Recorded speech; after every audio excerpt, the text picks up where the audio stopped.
a beaucoup, enfin a freiné, et même plus que freiné, a bloqué beaucoup de ceux qui, en réfléchissant au cas de la Grèce à l'origine, disaient il faut y aller massivement, en disant non, si on y va massivement, le problème de contagion va faire que vous vous rappelez de ce discours. La contagion est fondamentale. Or, dès lors qu'il reste des supervisions nationales et pas une supervision intégrée, la contagion est possible. Des questions aussi simples que ce qu'on appelle le problème du home and host, c'est-à-dire est-ce que c'est le superviseur de home quand il y a une filiale, s'il y a une filiale d'une banque française en Grèce, est-ce que c'est le superviseur de home, c'est-à-dire de la banque française, qui va surveiller ce qui se passe dans la Grèce, ou est-ce que c'est le superviseur du pays hôte, de host, qui va le suivre? Ceci n'est pas réglé. Et dès lors que ce n'est pas réglé, vous imaginez que dès qu'un problème n'est pas réglé, évidemment, ça ouvre des failles à tous ceux qui veulent se glisser dans cette faiblesse de supervision. Donc on ne peut pas concevoir sur un territoire comme celui de la zone euro, je ne parle même pas de l'Union européenne, une supervision qui ne soit pas intégrée. C'est la nécessité de l'union bancaire qui est réclamée par le FMI, par exemple, depuis des années et des années, à cause de la crise, ou grâce à la crise plutôt. Les Européens ont fini par l'accepter, mais l'accepter sur le papier. Dans la réalité, il n'y a rien qui soit fait, très peu. Il va se passer énormément de temps avant que peut-être ça existe. D'abord parce que techniquement, ce n'est pas facile à mettre en œuvre, ça je veux bien, mais aussi parce que beaucoup de pays n'en veulent pas trop. Ils veulent garder leurs superviseurs nationaux. Parce qu'ils ne veulent pas que les autres viennent mettre leur nez. Et sans citer personne, car là je rentrerai dans la zone qui m'est interdite, il y a de très grands pays européens, très très grands pays européens, qui ont de très très gros problèmes avec leurs banques régionales, mais qui mettent la poussière sous le tapis, parce que c'est le régulateur et le superviseur national qui surveillent. Et ils ne veulent absolument pas, quels que soient les discours, qu'une supervision supranationale se mettent en œuvre. Permettez-moi juste de citer un chiffre à cet égard. Lorsqu'il y a eu les premiers stress tests faits à la suite de la crise, etc., en Europe, le résultat, le premier stress test, aboutit à ce que, en collectant justement les travaux faits par les superviseurs nationaux, en mettant tout ça en paquet, etc., je ne sais plus si c'est la zone euro ou l'Union, je risque de dire une bêtise, enfin c'est l'un ou l'autre, mais peu importe, est arrivé à ce que les banques avaient besoin d'une recapitalisation de 3 milliards. Pas grand-chose. Il y avait des problèmes par-ci, par-là, disaient les superviseurs nationaux, et tout ça mis en paquet, ça faisait 3 milliards. Bon. Le FMI, à partir de données publiques et d'hypothèses de stress un peu différentes de celles des Européens, est arrivé au fait qu'il fallait entre 70 et 80 milliards. Je ne vous dis pas le scandale que ça a créé dans les chancelleries. Et le FMI a été gentiment prié de garder ces chiffres pour lui. Comme ça a fui depuis, je m'autorise à le mentionner, ce que je ne ferai pas sinon. Ce qui est intéressant, c'est que quelques mois plus tard, il y a eu la crise irlandaise. Et là, il a bien fallu aller creuser dans les banques irlandaises pour voir ce qui s'y passait. Et il est apparu que ce qui manquait comme capital aux banques irlandaises, c'était 24 milliards, qui, dans les 70 du FMI, comptaient pour 17. Donc le FMI s'est peut-être un peu trompé, c'était 24 et pas 17, encore qu'il s'était passé quelques mois entre les deux. Donc bon, mais ça montre cette proximité entre les 24 constatés après coup en Irlande et les 17 anticipés par le FMI quelques mois plus tôt, montre que les 70-80 globaux n'étaient pas faux. Sauf que le résultat annoncé par les institutions européennes était 2 à 3 milliards. Pourquoi? Parce que justement les superviseurs nationaux se faisaient un devoir de cacher les difficultés que leur propre système pouvait connaître. Pour des raisons politiques, pour éviter d'attirer les rapaces qui du coup se disant il y a des situations, il y a des banques en situation difficile, on va aller les racheter. Pour des tas de bonnes raisons qu'individuellement on peut trouver comme assez honorables. Mais le résultat, c'est que les superviseurs, je le disais tout à l'heure, ne sont pas exactement ce qu'il faudrait. En Chine, c'est assez balbutiant. Et le système, là, n'est pas l'unification, mais le fait que les autorités chinoises ont laissé grimper en flèche ce qu'on appelle les NPL, c'est-à-dire les prêts les prêts aux particuliers, aux entreprises, qui sont en faiblesse, probablement pas remboursés ou pas tous remboursés, et donc le système bancaire, au sens large, chinois est devant une grande difficulté de ce point de vue-là. Au Japon, là encore, c'est quelque chose de différent. Chaque fois, c'est différent. Ça tient beaucoup dû à la culture. Mais beaucoup d'institutions financières qui auraient dû soit fermer, soit être achetées, soit être recapitalisées, parce qu'elles étaient en situation difficile, ne l'ont pas été avant même la crise des subprimes, pour des questions de face, parce que ça aurait été faire perdre la face aux dirigeants des banques en question. Et donc, chaque fois, pour une raison ou pour une autre, aux quatre coins de la Terre, la supervision fonctionne mal. Or, la supervision est essentielle si on veut être capable de localiser ceux qui prennent des risques et de les mettre en garde, éventuellement avec fermeté, contre les risques indus qu'ils sont susceptibles de prendre. Le résultat de tout ça, nous avons parfaitement compris votre démonstration sur la supervision.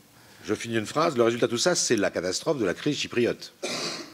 Car ce qui s'est passé à Chypre, j'espère, est apparu à tout le monde comme une véritable catastrophe du fonctionnement du système. L'idée que ce soit au travers des déposants que l'on puisse remettre sur pied une nation financière, c'est tuer même l'idée qui est à l'origine du système bancaire et qui est la confiance que le déposant a dans sa banque. Donc, tout ça pour vous dire, merci de m'arrêter, Monsieur le Président, vous avez raison, je risquerais d'être trop long, mais que les esprits animaux existent, mais qu'il y faut des gendarmes d'une autre nature que ceux dont nous disposons aujourd'hui. Merci, vous n'êtes pas trop long, Monsieur le Ministre, mais je souhaite évidemment donner la parole à certains de mes collègues qui vont reprendre un certain nombre de points ou élargir ce débat. Et à titre personnel, je voudrais me permettre une question qui est certainement un sous-sujet, qui rebondit sur ce que vous avez dit tout à l'heure concernant l'optimisation fiscale. Est-ce que cette optimisation fiscale, qui ne se nourrit que de la concurrence entre les systèmes fiscaux, est-ce que, en votre qualité de ministre ou de directeur du FMI, est-ce que vous avez pu poursuivre ou initier certaines actions tendant à entamer une certaine harmonisation fiscale? Sous branche de la question, le gouvernement français, quel qu'il soit, a-t-il d'autres pouvoirs ou d'autres leviers que diplomatiques pour inciter, inviter ou forcer ses partenaires à plus d'harmonisation fiscale? Alors, le FMI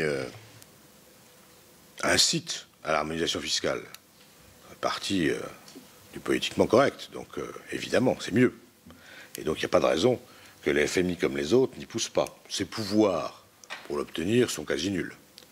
Pouvoir de conviction. Mais bon, on rencontre votre deuxième question à ce moment-là, c'est dans un ensemble intégré comme l'Union européenne, par exemple, quels sont les pouvoirs nationaux pour avancer? Si les États veulent avancer, si ceux des États qui veulent avancer peuvent avancer, mais ceux qui veulent bloquer, et on l'a vu encore récemment, ont un pouvoir considérable pour bloquer, même si le rapport de force peut conduire que certains petits États, même s'ils veulent bloquer, finissent quand même par céder. Mais c'est bien dans le rapport de force que ça se situe, c'est bien dans la politique que ça se situe, et nulle part ailleurs. C'est-à-dire que il faut une volonté politique considérable pour arriver à faire en sorte que cette harmonisation fiscale avance. Et cette volonté politique, elle me semble, dans la plupart des cas, moins forte dans la réalité que dans les discours. Nous allons passer maintenant à d'autres questions. Si vous le voulez bien, mes chers collègues, je vais essayer de grouper par trois questions, ce qui permettra peut-être de rendre efficaces à la fois les réponses et la gestion du temps. Alors, Madame Goulet, après la question de Monsieur Collin, et puis la question de Madame Bouchou. Puis après, nous reprendrons une autre valse de questions. Allez-y. Oui, Monsieur le Ministre, s'agissant de la volonté politique, on a vu dans le cadre de la précédente commission d'enquête sur l'évasion fiscale les très nombreuses difficultés que nous avons eu à insérer dans les dispositifs, 2 ou 3 dispositions que nous avions vues. Donc ça, c'est clair. En ce qui concerne la formation, on a vu aussi les difficultés, notamment au sujet des prix de transfert. On a aussi bien conscience depuis Inside Job, notamment, mais ça c'est l'autopsie dont vous avez parlé, quelques difficultés. Donc j'aurai évidemment beaucoup de commentaires et beaucoup de questions. Je vais me limiter à 2. Quelles seraient vos préconisations s'agissant de la prévention des conflits d'intérêts? parce qu'il semblerait quand même que ce soit au cœur d'un certain nombre de difficultés et de dysfonctionnements. La deuxième chose, quelles seraient vos préconisations en dehors de la formation des agents vérificateurs? Et là, on a eu aussi beaucoup d'exemples de ce qu'ils étaient mal formés pour appréhender les difficultés, s'agissant des prix de transfert. Collègue Colin va vous poser la question suivante. Oui, merci Monsieur le Président, merci à Monsieur le Ministre Dominique Strauss-Kahn d'éclairer notre commission de son expertise. Alors j'ai deux questions. La première, même si c'est plutôt la Banque mondiale qui s'intéresse à ce sujet, je voudrais vous interroger sur les constatations que vous avez pu faire dans le cadre du FMI sur le fonctionnement, mais aussi le contrôle des banques du continent africain et plus précisément des pays destinataires de l'aide au développement de la France. Vous savez que plusieurs économistes, voire certains grands bailleurs de fonds, estiment que la corruption fait obstacle à l'efficacité de l'aide au développement. Il existe par ailleurs des soupçons sur l'utilisation qui peut être faite à partir des banques africaines de certains pays. Dans ces plans de l'ajustement structurel, je suppose que le FMI a pu examiner cela d'assez près, même si, comme vous l'avez rappelé, il n'a pas une fonction a priori de gendarme. Ma deuxième question, si vous le permettez, comment analysez-vous la contradiction entre la fiscalité, dans la fiscalité américaine, entre une action qui semble assez résolue dans le cadre du FACTA contre les particuliers et les facilités offertes aux entreprises qui ne sont pas taxées sur leurs bénéfices à l'étranger, dès lors qu'ils ne sont pas rapatriés? N'y a-t-il pas dans le FACTA une armée suprématiste contre l'Europe? C'est ma deuxième question. Je vous remercie. Madame Bouchou, pour sa troisième question, puis après, Monsieur le Ministre, vous répondrez sur ces trois.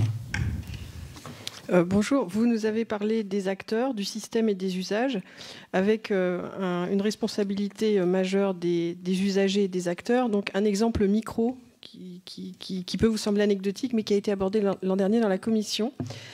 Pouvez-vous nous dire si vous avez entendu parler, soit dans vos fonctions ministérielles, soit lors de votre séjour aux États-Unis, des pratiques de la famille Wildenstein qui, à une échelle inédite, mêlaient les trusts, les dons et prêts à certaines institutions et une activité financière et des liens bancaires extrêmement délicats, voire problématiques, puisque vous savez peut-être qu'il y a en France une demande de recouvrement pour 650 millions d'euros pour fraude fiscale qui est en cours. Donc si vous aviez des précisions sur ces usages, qui sont les usages d'un type d'acteur qui éclaire aussi ce sujet. Je vous remercie.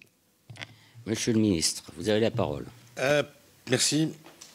Merci, Président. Madame Goulet, sur la prévention des conflits d'intérêts, c'est un sujet tout à fait central, puisque c'est justement bien là que... il y a deux types de conflits d'intérêts qui sont au cœur de l'affaire. Il y a des conflits d'intérêts au sens plus traditionnel, qui est le conflit d'intérêts entre quelqu'un qui intervient sur un secteur au nom de son entreprise et qui, pour une raison ou pour une autre, a des intérêts ou a eu des intérêts. Bon. Et puis il y a le conflit d'intérêts au sens de l'intérêt particulier et de l'intérêt de la collectivité. Les deux problèmes ne sont pas exactement les mêmes. C'est tout à fait au cœur de notre affaire et je ne suis pas convaincu que la pratique américaine sur ce sujet soit la meilleure.